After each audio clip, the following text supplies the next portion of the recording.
मैं एयरफोर्स में 3 साल तक रह चुका था और पूरे इंटरनेट पे लोग मुझे फिशिंग गॉड कहते थे।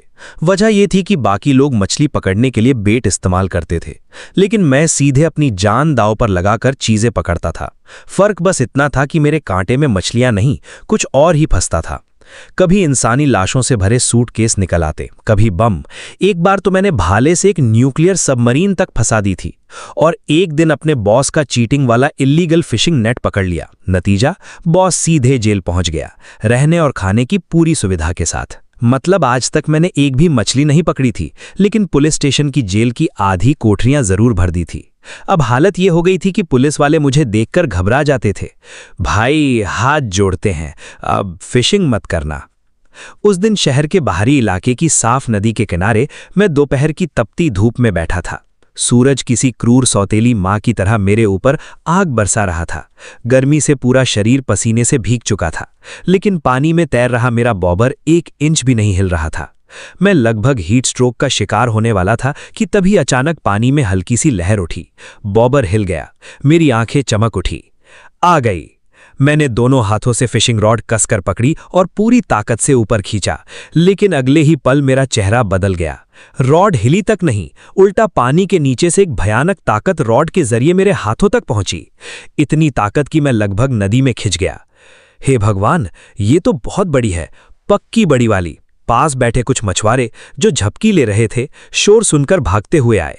एक ने रॉड देखकर कहा, वाह लड़के, रॉड जिस तरह झुक रही है कम से कम 70-80 पाउंड की होगी। दूसरा चिल्लाया, संभल कर, ढील मत छोड़ना, भागने मत देना। उनकी बातें सुनकर मेरे अंदर भी जोश भर गया। मैंने पूरी ताकत लगा दी। धीरे धीरे पानी के नीचे की चीज ऊपर आने लगी। मैं सोच रहा था शायद 100 पाउंड की ग्रास कार्प होगी या फिर 1 मीटर लंबी कल्टर फिश। सब लोग सांस रोककर देखने लगे। धीरे धीरे पानी में काली परछाई दिखाई देने लगी, लेकिन वो किसी मछली का शरीर नहीं, ना पंख ना पूंछ, बल्कि एक फूला हुआ हरा स्नेक स्किन बैग था। शायद वो बहुत लंबे समय से पानी में पड़ा हुआ था। उस पर कीचड़ और काई चिपकी हुई थी। दूर से वो किसी बड़े बालों वाले राक्षस जैसा लग रहा था। आसपास खड़े लोगों ने निराश होकर सिर हिलाया। कितना अफसोस, इतनी मेहनत करके कचरे का बोरा निकाल लिया। मेरी खुशी पल भर में खत्म हो गई। मैंने उदासी से बोरे को किनारे खींचा, लेकिन जैसे ही वो किनारे पहुंचा, अचानक हवा में भयानक बदबू फैल गई। उसमें एक अजीब सी मीठी लेकिन बेहद सड़ी हुई गंध थी। पास खड़ा एक मछुआरा सहन नहीं कर पाया। वो तुरंत उल्टियां करने लगा। मैंने नाक दबाई और फिश हुक निकालने के लिए नीचे झुका, लेकिन जैसे ही नीचे बैठा, मेरी आंखें फैल गई। बोरे में फिश हुक से बने छेद के अंदर से एक पैर की उंगली बाहर दिखाई दे रही थी। उस पर लाल नेल पॉलिश लगी हुई थी। एक पल में मेरा दिमाग सुन्न हो गया। मैं जमीन पर बैठ गया। मेरा शरीर जैसे पत्थर बन चुका था। मैं हिल भी नहीं पा रहा था। पास खड़े एक बुजुर्ग ने मेरी हालत देखकर उत्साहित होकर बोले, क्या हुआ, खजाना निकला क्या? मुझे भी देखने दो। वो हंसते हुए पास आए, लेकिन अगले ही सेकंड उनके चेहरे का रंग उड़ गया। उनकी आंखें फट गईं, फिर उनकी तेज चीख नदी किनारे गूंज उठी। आह, इंसानी शरीर के टुकड़े! करीब 20 मिनट बाद नदी किनारे लाल और नीली पुलिस लाइटें चमक रही थी।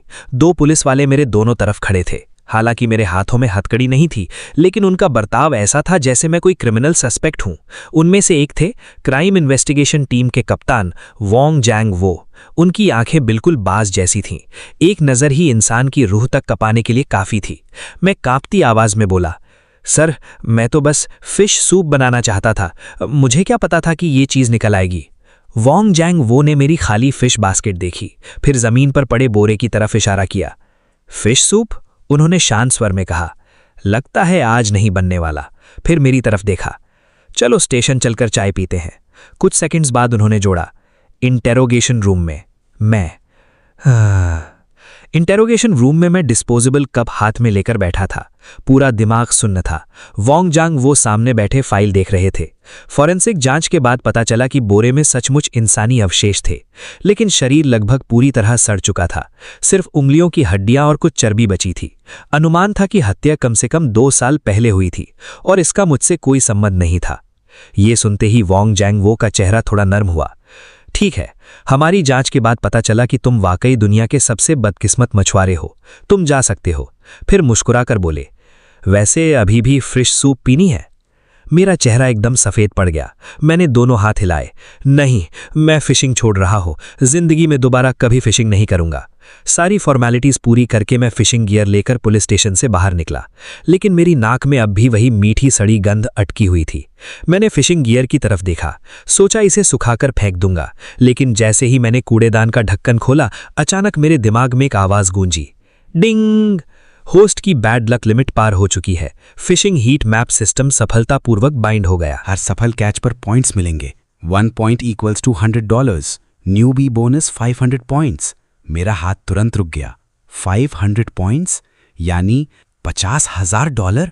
मेरे अंदर का डर पल भर में गायब हो गया। फिशिंग करके अमीर बना जा सकता है। पुराने लोग झूठ नहीं बोलते थे। मैंने समय देखा, अंधेरा होने में अभी 3 घंटे बाकी थे। मैंने मन ही मन कहा, सिस्टम ओपन। अचानक मेरी आंखों के सामने एक नीला ट्रांसपेरेंट मैप उभर आया। मैं जागा तो देखा कि मैंने जो नया फिशिंग गियर खरीदा था वो पहले ही मेरे दरवाजे पर डिलीवर हो चुका था। मैंने तुरंत फिशिंग हीट मैप सिस्टम खोला। लिंगजैंग सिटी के वाटर एरिया का मैप अपडेट हो चुका था। पहले वाले क्लियर वाटर रिवर पर अब कोई रेड डॉट नहीं था। उसकी जगह लिंगजैंग सिटी से लगभग 30 किलोमीटर दूर मौजूद घोस्ट क्राई पूल में एक गहरा लाल लाइट स्पॉट चमक रहा था। पानी की गहराई में वो डीप रेड स्पॉट बिल्कुल शांत तरीके से छिपा हुआ था। इतनी सुनसान जगह और मैं बिल्कुल अकेला। अगर सच में कुछ हो गया तो? मैं कुछ देर सोचता रहा, फिर दराज से अपना पुराना फ़ोन निकाला और एक लाइव स्ट्रीमिंग ऐप डाउनलोड कर लिया। कंपनसेशन की किसे परवाह है, वैसे भी नेटिजन्स कई बार दोस्तों से ज़्यादा भरोसेमंद होते हैं। दोपहर के ठीक 3 बजे मैंने घोस्ट क्राई पूल के सामने वाले पहाड़ों की तरफ एक कैब ली। ड्राइवर ने नेविगेशन पर डेस्टिनेशन देखा, फिर उसने मेरे सामान की तरफ देखा, कुछ पल हिचकिचाया और बोला, यंग मैन, तुम घोस्ट क्राई पूल जा रहे हो? मैंने सुना है वो जगह ठीक नहीं है। हर साल वहाँ लोग रहस्यमय तरीके से गिर जाते हैं और रात में रोने की आवाज़ें भी सुनाई देती हैं। जल्दी जाओ और जल्दी वापस आ जाना। इतना कहकर ड्राइवर ने तुरंत एक्सीलरेटर दबाया और ऐसे निकल गया जैसे किसी चीज़ से जान बचाकर भाग रहा हो। हरामी कहीं का। ये बात बोलने की क्या ज़रूरत थी? जानबूझकर डराना चाहता था क्या? मैंने अपने पीठ पर बंधे 1000 रिपल ड्रैगन रॉड को छुआ और खुद को हिम्मत दी। मैं तो इंसानी लाशें तक फिश कर चुका हूँ, अब डर किस बात का। फिर मैं अपने छोटे बड़े बैग्स उठाकर रास्ते पर चल पड़ा। करीब 10 मिनट पैदल चलने के बाद आखिरकार मैं सिस्टम द्वारा मार्क्ड रेड डॉट लोकेशन पर पहुंच गया। ये एक टिपिकल माउंटेन बैरियर लेक थी। तालाब का पानी गहरे डार्क ग्रीन रंग का था, जिसे देखकर दिल में अजीब सी घबराहट होने लगी। सच कहूं तो जगह काफ़ी डरावनी लग रही थी। मैंने धीरे से लार निकली, एक समतल पत्थर ढूंढा, अपना सामान नीचे रखा और लाइव स्ट्रीम का सेटअप करने लगा। क्योंकि अकाउंट नया था, लाइव रूम बिल्कुल सुनसान पड़ा था, लेकिन मुझे कोई जल्दी नहीं थी। मैंने आराम से बेट तैयार किया, फ्लोट एडजस्ट किया, ग्राउंड बेट के लिए स्पून उठाया और स्कूप दर स्कूप मकई के दाने पानी में फेंकने लगा। फिर फिशिंग रॉड उठाई और पूरी ताकत से उसे फेंका। बेट बिल्कुल सटीक तरीके से उस ग्लोइंग स्पॉट के ऊपर जाकर गिरा। समय धीरे धीरे बीतने लगा, सूरज डूबने लगा, घाटी में रोशनी कम होने लगी। तभी मैंने देखा कि लाइव स्ट्रीम में लोगों की संख्या थोड़ी बढ़ गई थी। 50 से ज़्यादा लोग देखने लगे थे। सच कहूँ तो अब मेरा भी यहाँ से जाने का मन कर रहा था। पता नहीं क्यों मेरी पीठ में लगातार सिहरन दौड़ रही थी, लेकिन सिस्टम जो रेड डॉट दिखा रहा था वो यहीं थी और वो अभी भी हल्का हल्का हिल रही थी। मतलब वो चीज़ जिंदा थी। मैंने लाइव स्ट्रीम में कहा, जल्दी मत करो दोस्तों, बड़ी मछलियाँ सिर्फ रात में काटती हैं। लेकिन ये शब्द मेरे मुंह से पूरे निकले भी नहीं थे कि पानी पर तैर रहा फ्लूट अचानक बुरी तरह कांप उठा। हो गया, मैं उत्साह में चिल्लाया, ब्रदर्स देखा, काट लिया। इतना कहते ही मेरा शरीर इंस्टिंक्ट से खुद हरकत में आ गया। मैंने तुरंत रॉड उठाकर हुक सेट किया। धड़ाम! फिशिंग लाइन के पानी चीरने की आवाज़ इतनी तेज थी कि उसमें मेटल वाइब्रेशन जैसा एहसास हो रहा था। मेरे हाथ में पकड़ी वेव पैटर्न ड्रैगन रॉड तुरंत पूरा धनुष बन गई। रॉड की टिप से एक अजीब और डरावनी ताकत महसूस हुई। मैं आगे की तरफ लड़खड़ा गया। बस 1 इंच और होता तो सीधे तालाब में सिर के बल गिर जाता। लाइव स्ट्रीम तुरंत एक्सप्लोड हो गई, लेकिन उस समय कमेंट्स देखने का होश नहीं था। मैंने दोनों हाथों से रॉड कसकर पकड़ ली और रॉड का निचला हिस्सा पेट पर टिकाकर पूरी ताकत लगा दी। मेरा चेहरा लाल होकर बैंगनी पड़ने लगा। मैं कमर की ताकत से पीछे झुकते हुए दहाड़ा। ये आखिर है क्या चीज़? इतना भारी, ये मछली जैसा महसूस नहीं हो रहा। ऐसा लग रहा है जैसे पानी के नीचे कोई भैंसा मुझे घसीट रहा हो। पानी की सतह अचानक उबलने लगी, ढेर सारे बुलबुले ऊपर आने लगे और इस जबरदस्त फाइट सीन की वजह से लाइव स्ट्रीम में व्यूअर्स पागलों की तरह बढ़ने लगे। कमेंट्स लगातार उठ रहे थे, ये कोई मछली नहीं हो सकती। अगर ग्रास कार्प है तो ड्रैगन किंग मत निकाल देना। अगर ये बाहर निकल आया तो मैं लाइव पर उल्टा खड़े होकर खाना खाऊंगा। मैंने दांत खींच लिए, माथे की नसें फूल चुकी थीं। अच्छी बात यह थी कि सिस्टम मैप पर रेड डॉट धीरे धीरे किनारे की तरफ बढ़ रही थी। आखिरकार करीब 10 मिनट की खींचातानी के बाद पानी फट पड़ा, लेकिन बाहर जो निकला वो मछली का सिर नहीं था, न कोई जल राक्षस की रीढ़, बल्कि धातु जैसी चमक वाला एक धूसर हिस्सा था। एक हवाई जहाज का पंख। हाँ, वो सचमुच में एक हवाई जहाज का पंख था। उसके पीछे लगभग 1 मीटर लंबी स्ट्रीमलाइंड ग्रे बॉडी पानी के ऊपर तैरती दिखाई दी। वो किसी मिनी फाइटर जेट जैसी लग रही थी, लेकिन उसमें कॉकपिट नहीं था। पीछे प्रोपेलर भी लगा हुआ था। मैंने भौहें से कोड़ ली। मैं पूरी तरह स्तब्ध था। लाइव स्ट्रीम वाले भी कंफ्यूज थे। फिर सैकड़ों दर्शकों की निगाहों के सामने मैंने पूरी ताकत लगाकर उस भारी चीज को पत्थरों पर खींच लिया। धम! मैं जमीन पर बैठ गया और जोर जोर से सांस लेने लगा। तभी मुझे उसे ध्यान से देखने का मौका मिला। इस चीज की पेंट पूरी तरह सही सलामत थी। हालांकि उस पर कुछ सीवीड लिपटी हुई थी, लेकिन साफ था कि वो ज्यादा समय तक पानी में नहीं रही थी। विंग पर इम्पैक्ट मार्क्स दिख रहे थे। लग रहा था कि वो क्रैश होकर इस तालाब में गिरी थी। उसकी बॉडी के नीचे काला इक्विपमेंट बॉक्स भी लगा हुआ था। उस बॉक्स पर सील थी, लेकिन उस पर लिखे शब्द धुंधले हो चुके थे। कुछ भी पढ़ना नामुमकिन था। लाइव स्ट्रीम में कमेंट्स की बारिश शुरू हो गई। बॉक्स खोलो, जल्दी खोलो। मैंने लार निगली। काफी देर तक सोचता रहा, फिर रोने से भी बदतर मुस्कान बनाकर बोला, भाइयों, मुझे लगता है ये चीज़ पुलिस को सौंप देना चाहिए। आज स्ट्रीमिंग का पहला दिन है। जेल जाने का इरादा नहीं है मेरा। चलो पुलिस को बुलाते हैं। मैंने फ़ोन निकाला और म्युनिसिपल क्रिमिनल इन्वेस्टिगेशन टीम के वोंगजेंग वो का नंबर डायल किया। उस समय वोंगजेंग वो अपना काम खत्म करके झपकी लेने ही वाला था, लेकिन जैसे ही फ़ोन बजा, उसने कॉलर आईडी देखा। अगले ही सेकंड वो बिस्तर से उछल पड़ा, क्योंकि स्क्रीन पर नाम था वही आदमी जो हमेशा लाशें ढूंढ कर लाता था। उसने तुरंत कॉल उठाई। मेरी पूरी बात सुनने के बाद वो बिना देर किए कपड़े पहनते हुए बोला, उस बॉक्स को हाथ मत लगाना, लाइव स्ट्रीम बंद कर दो, जहां हो वहीं रुको, मैं तुरंत टीम लेकर पहुंच रहा हूं। टेक्निकल टीम के आदमी ने सिर हिलाया, नीचे बैठा, अंदर से एक चीज़ उठाई और ध्यान से देखने लगा। फिर उसने गहरी सांस लेते हुए कहा, सोने से भी महंगा ये चिप्स हैं, और सिर्फ साधारण चिप्स नहीं बल्कि हाई एंड चिप्स। अभी मार्केट में इन पर भारी रेगुलेशन लगा हुआ है। इस पूरे बॉक्स की कीमत कम से कम 10 लाख हो सकती है। संभवतः ये स्मगलिंग का मामला है। वोंगजेंग का चेहरा गंभीर हो गया। उसने गहरी भौहें सिकोड़ते हुए कहा, हाल ही में अफवाहें सुन रहा था कि पहाड़ों में एक स्मगलिंग रिंग ड्रोन्स का इस्तेमाल करके cross border fly line smuggling कर रही है, लेकिन ये कभी नहीं सोचा था कि उनमें से एक घोस्ट रिजर्वॉयर में क्रैश हो जाएगा और कोई उसे मछली पकड़ते पकड़ते बाहर निकाल लेगा। इतना सोचकर वोंगजेंग पीछे मुड़ा और मुझे घूर कर देखने लगा। उसकी आंखों में एक तिहाई हैरानी और बाकी पूरा शक भरा था। सच सच पता, अंडरवर्ल्ड में तेरे कुछ कॉन्टैक्ट्स हैं क्या? हर बड़े केस के आसपास तू फिशिंग करता हुआ क्यों मिलता है? मैंने तुरंत हाथ उठाया। कैप्टन वोंग, भगवान की कसम, मैं सच में सिर्फ मछली पकड़ने आया था। अब पानी में ये कबाड़ क्या कर रहा था मुझे क्या पता। सच कहूं तो मुझे तो उम्मीद थी कि कम से कम 100 पाउंड की कोई जायंट ब्लैक कार्प निकलती। वोंगजेंग ने सिर हिलाया और लंबी सांस छोड़ी। फिर उसने बाकी लोगों की तरफ इशारा किया। ठीक है, पहले सामान वापस ले चलो, और शिन्मो तुम भी हमारे साथ चलो। समझ गया, मैं तुरंत बोला। लेकिन कैप्टन वोंग, इस बार मैं आगे वाली सीट पर बैठ सकता हूँ। पुलिस कार की पीछे वाली सीट बहुत सख्त होती है। वोंगजेंग ने फिर से आंखें घुमाई। हालांकि इस बार उसने मना नहीं किया। उस रात मेरी लाइव स्ट्रीम बीच में बंद हो गई थी, लेकिन ड्रोन पकड़ने वाली क्लिप इंटरनेट पर वायरस की तरह फैल गई। सिर्फ एक दिन बाद मैं लिंगजैंग सिटी में सेलिब्रिटी बन चुका था। हालांकि क्लासिफाइड डिटेल सार्वजनिक नहीं की जा सकती थी, लेकिन ऑफिशियल अनाउंसमेंट फिर भी जारी हुआ। एक पब्लिक स्पिरिटेड सिटीजन जिसका नाम शुन था, उसने पुलिस की मदद करके एक बड़े स्मगलिंग केस को सुलझाने में महत्वपूर्ण भूमिका निभाई। ऊपर से पहले वाला डिसमेंबरमेंट केस भी टीवी पर आ चुका था। नतीजा, एक ही रात में मेरे अकाउंट पर 50,000 से ज़्यादा फॉलोअर्स आ गए। कमेंट सेक्शन प्रतिभाशाली लोगों से भरा पड़ा था। आहा, अडल्ट मूवी डायरेक्टर, ये क्या बकवास है? जस्टिस मिनिस्टर को पकड़ लिया इसने। बेशक फेमस होने से ज़्यादा असली खुशी रिवॉर्ड देखकर हुई, क्योंकि इस केस में रकम बहुत बड़ी थी और ये एक महत्वपूर्ण सुराग भी था। इस बार बोनस पिछले वाले से 1 लाख युआन ज़्यादा मिला। मैं बैंक कार्ड का बैलेंस देखकर लगातार मुस्कुरा रहा था। उसी समय सिस्टम प्रॉम्प्ट भी समय पर आ गया। मैंने बिना सोचे बूस्टर एक्सचेंज कर लिया। कल उस ड्रोन को खींचते खींचते मेरी जान निकल गई थी। हेल्थ ही असली वेल्थ होती है। अब शरीर मजबूत करना ज़रूरी था। अचानक मेरे पूरे शरीर में गर्म लहर दौड़ गई। हालांकि इस प्रक्रिया में सड़क पर चलते हुए मुझसे बहुत गैस निकली, लेकिन शुक्र था कि रिजल्ट संतोषजनक था।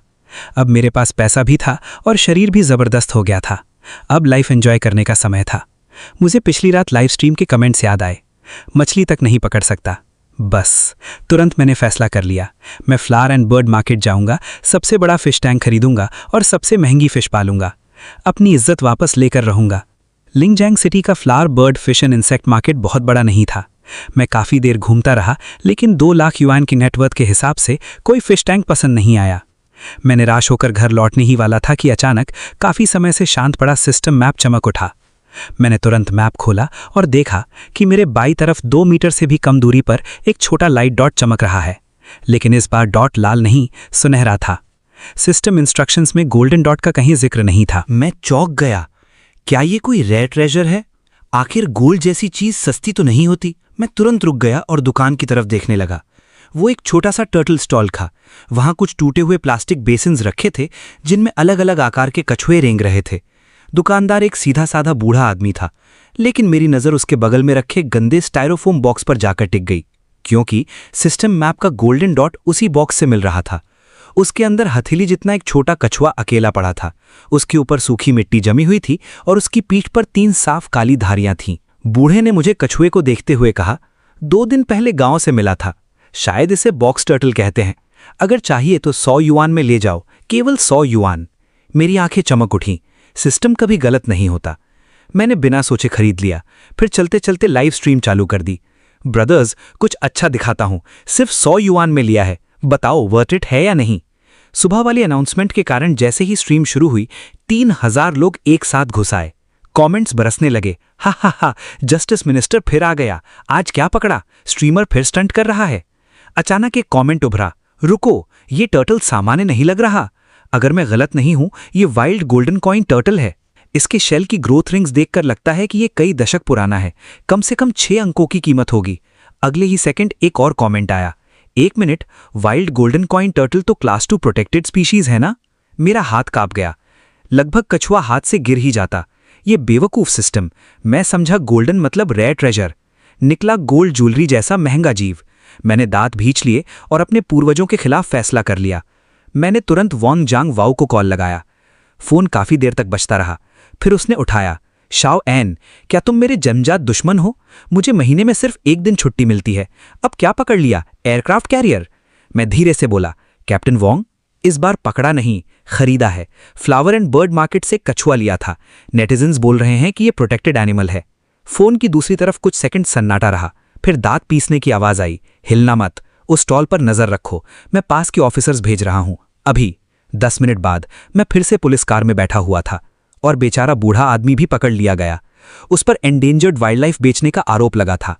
मुझे भी एंडेंजर्ड स्पीशीज प्रोटेक्शन पर लंबा लेक्चर दिया गया और वो अमूल्य गोल्डन कॉइन टर्टल, उसे फॉरेस्ट्री डिपार्टमेंट खुद अपने साथ ले गया।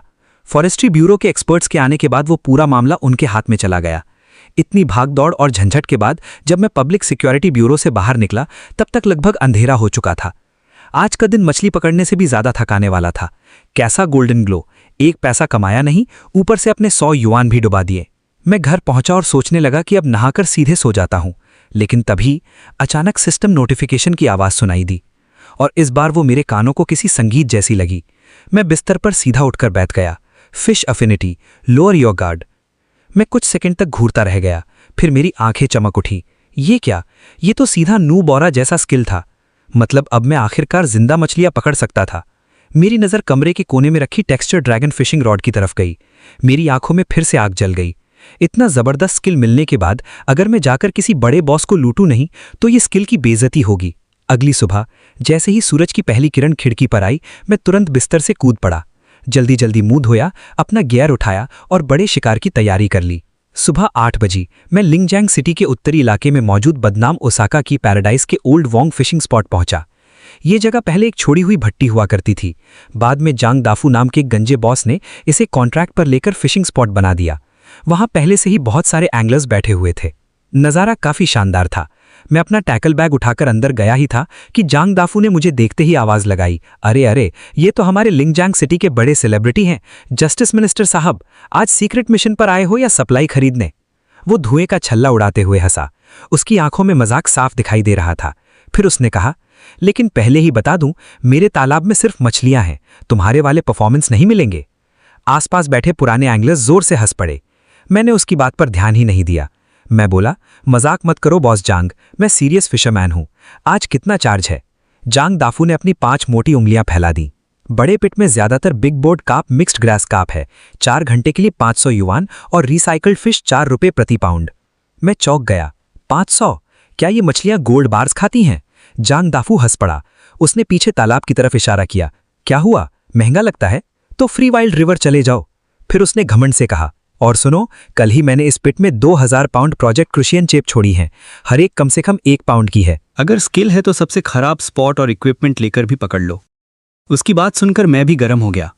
आम ब्लैक पिट फिशिंग स्पॉट तो सिर्फ 200-300 युआन लेते हैं। ये जैंग सच में काला दिल वाला इंसान था। आज इसे सबक सिखाना पड़ेगा।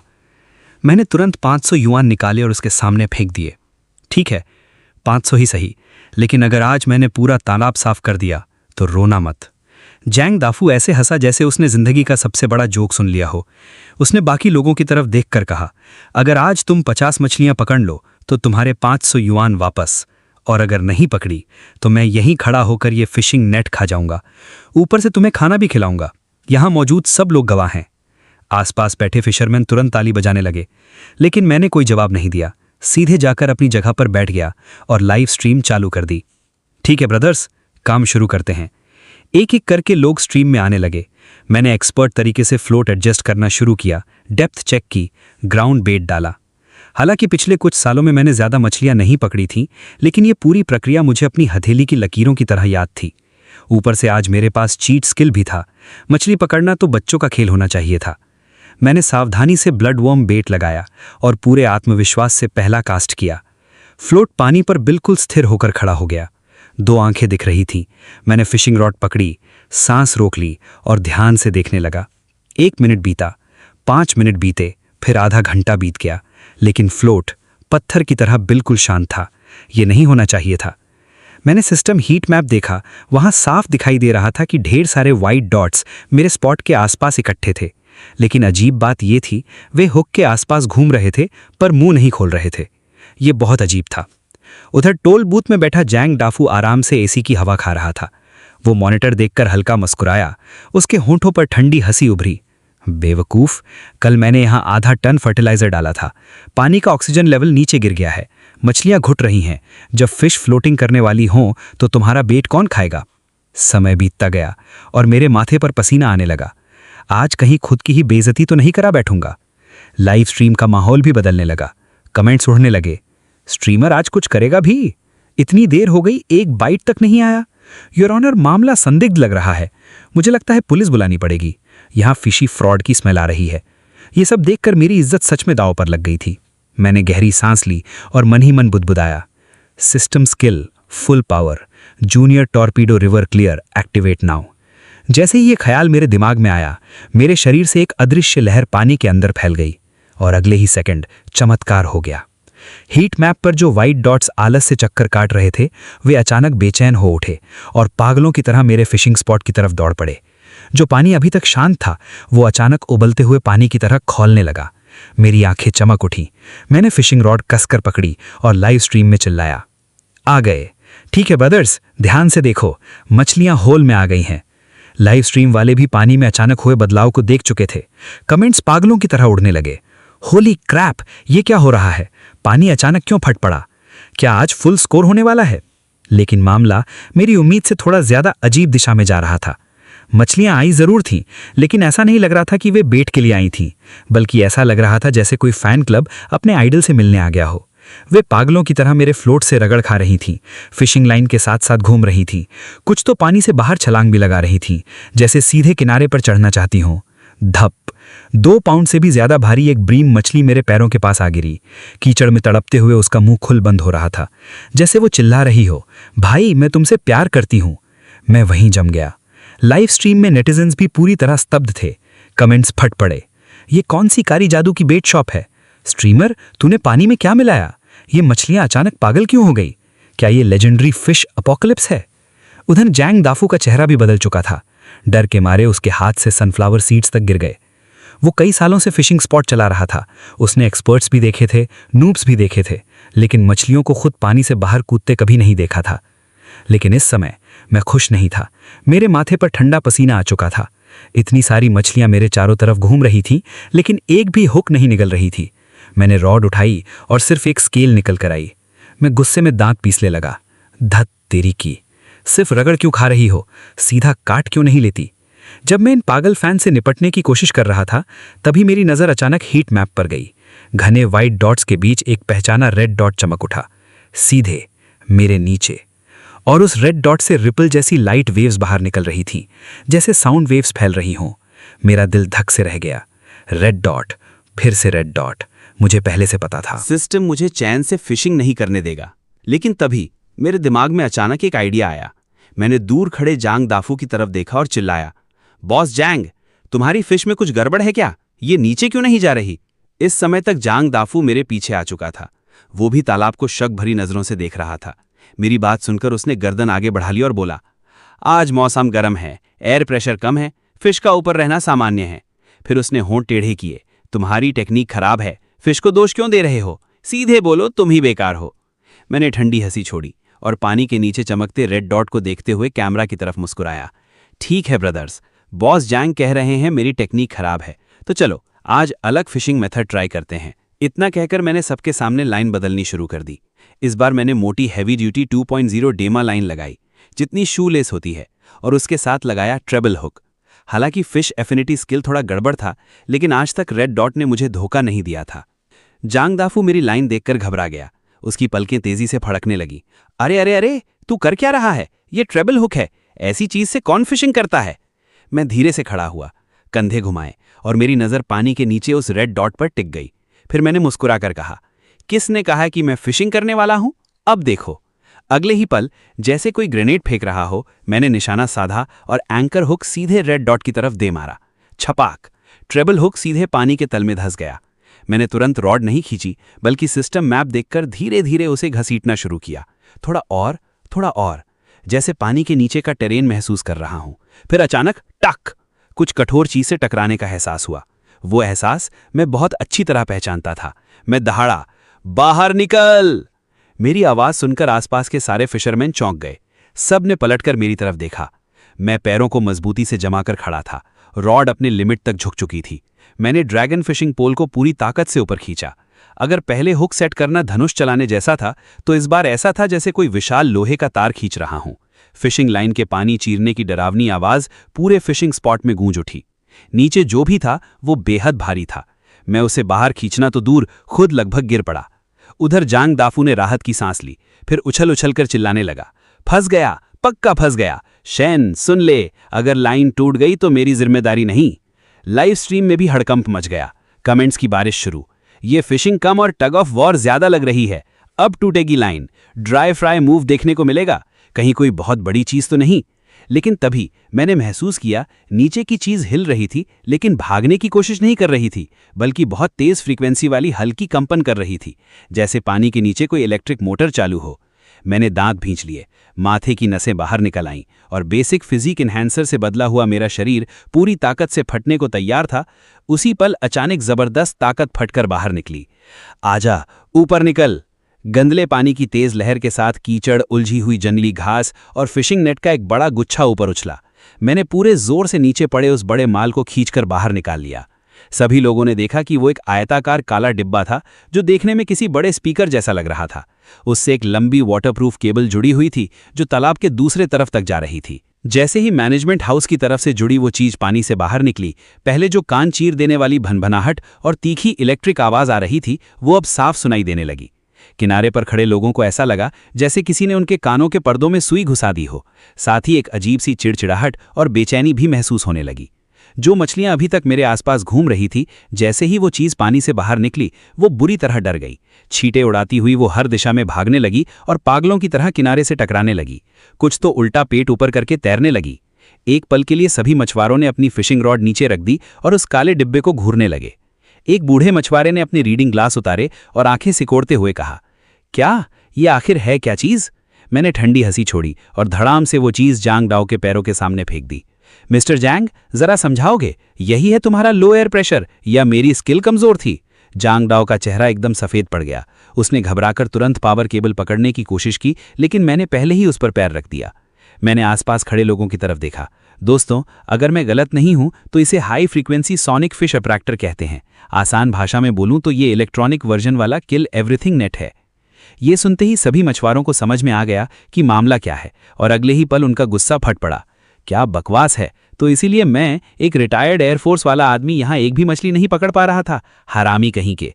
मैं इसे जानता हूं, इसे ऑन करते ही 50 मीटर के अंदर की सारी मछलियों का दिमाग खराब हो जाता है।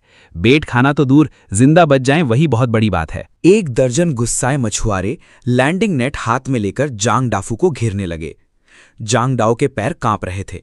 गलतफहमी है, ये गलतफहमी है, ये पहले से पड़ा हुआ था, माफ कर दीजिए, गलती से स्विच ऑन हो गया।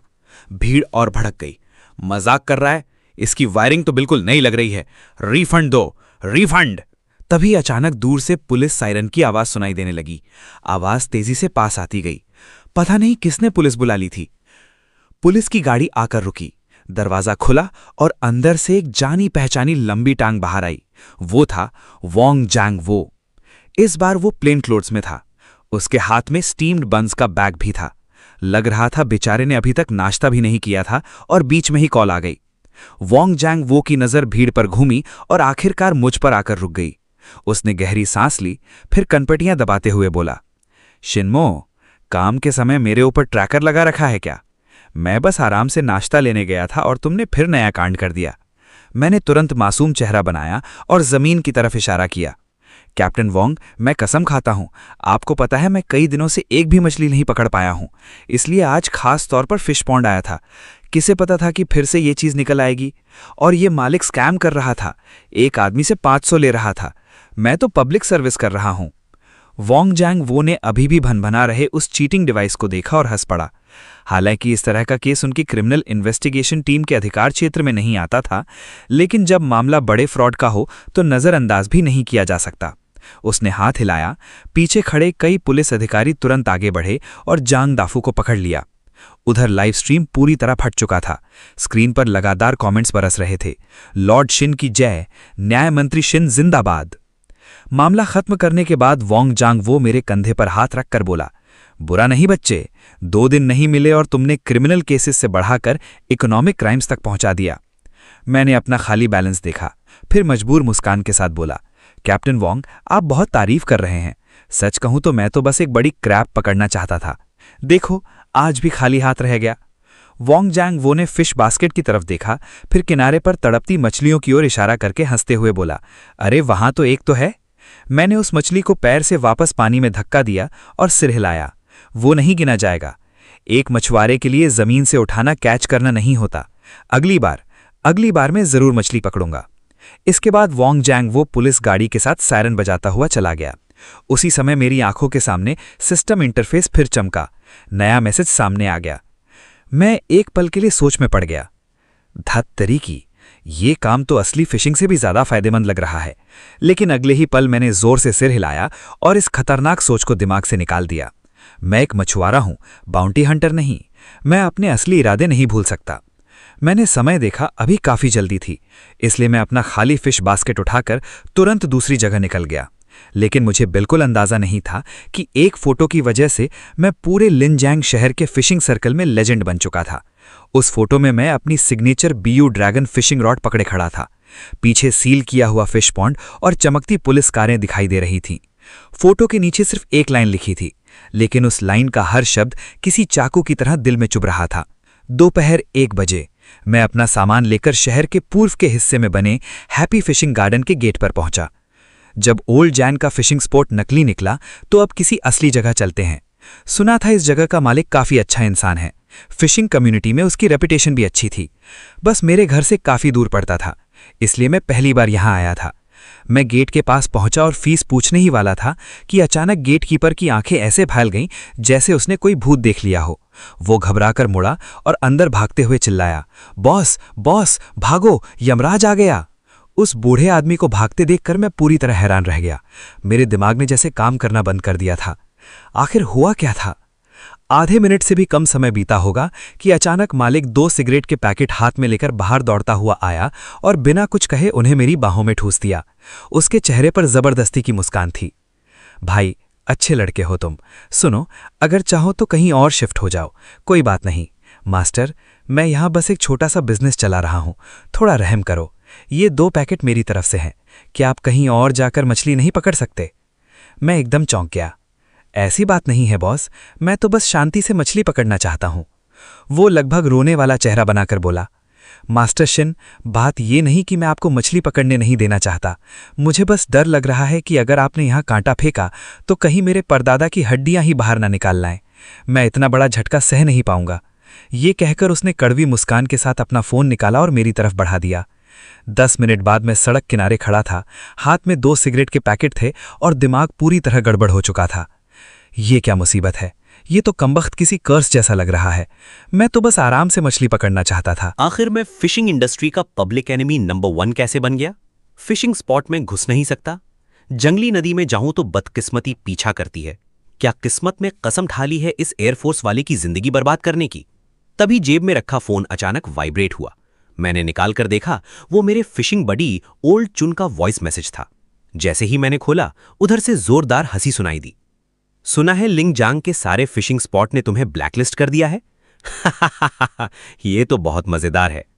मैंने आंखें घुमाई, गुस्से में फोन उठाया और टाइप किया, दफा हो जा। कुछ देर बाद ओल्ड चुन का दूसरा वॉइस मैसेज आया।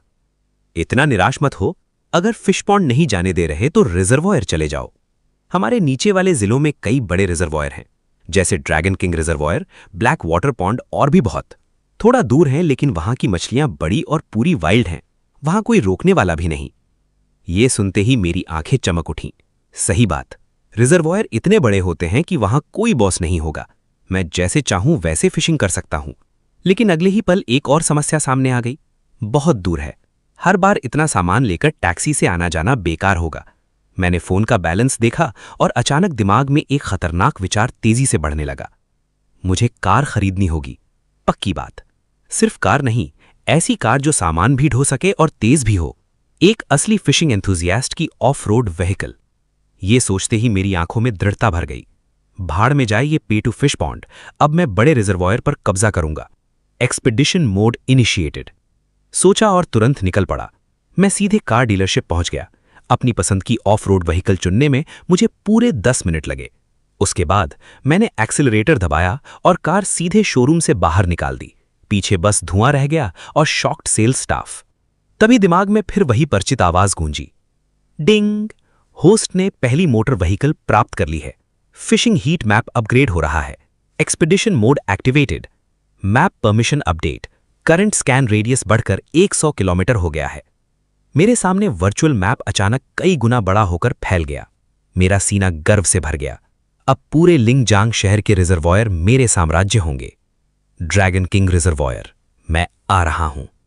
लेकिन दुर्भाग्य से यह रश आवर था। लिंगजांग शहर से बाहर जाने वाला एक्सप्रेसवे बुरी तरह जाम था। अचानक दाईं लेन से इंजन की कान फाड़ देने वाली आवाज आई। मैंने सिर घुमाकर देखा। पवित्र भगवान, वो एक भारी मॉडिफाइड रैप्टर F-150 थी। उसकी बॉडी मेरी कार से कहीं ज्यादा ऊंची थी।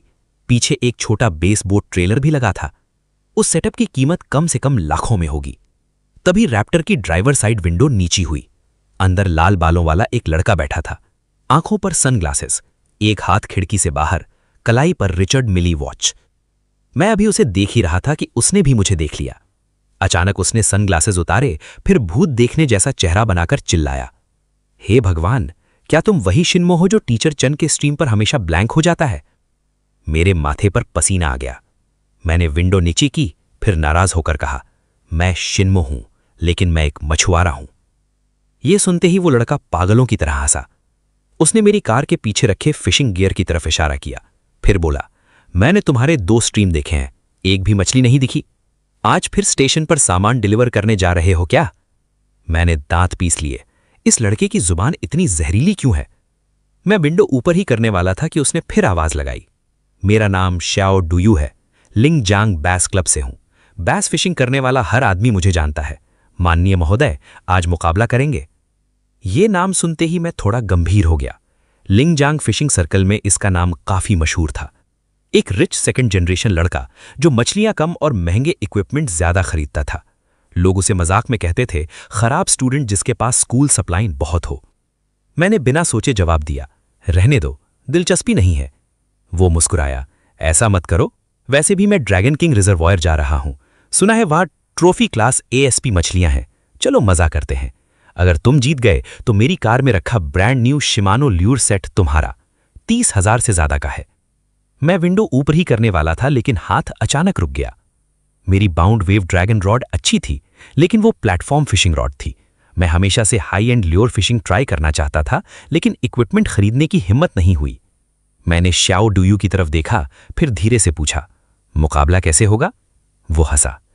जिसकी सबसे भारी सिंगल कैच होगी वही जीतेगा। अगर हार गए तो लाइव स्ट्रीम में 3 बार चिल्लाना होगा, ल्योर फिशिंग राजा है, प्लेटफॉर्म फिशिंग बूढ़ों की जिम्नास्टिक है। मैंने अपनी नाक खुजाई। इस अमीर लड़के के ताने सच में बहुत खतरनाक थे। फिर मैंने सिस्टम मैप देखा। ड्रैगन किंग रिजर्वायर 50 किलोमीटर दूर, उसके बीचों बीच एक बहुत बड़ा चमकता हुआ स्पॉट दिखाई दे रहा था। वो लाल नहीं था, सफेद भी नहीं, बल्कि आंखें चकाचौंधिया देने वाला शुद्ध सुनहरा रंग था, और वो चीज बहुत तेजी से हिल भी रही थी। मेरे होठों पर मुस्कुराहट आ गई। मैंने दोस्ताना चेहरा बनाकर कहा, ठीक है, ये शर्त मंजूर है, लेकिन अगर तुम हार गए तो मम्मी के पास रोने मत भागना। 1 घंटे बाद ड्रैगन किंग रिजर्वायर में मिलते हैं। और आखिरकार हम ड्रैगन किंग रिजर्वायर पहुंच गए।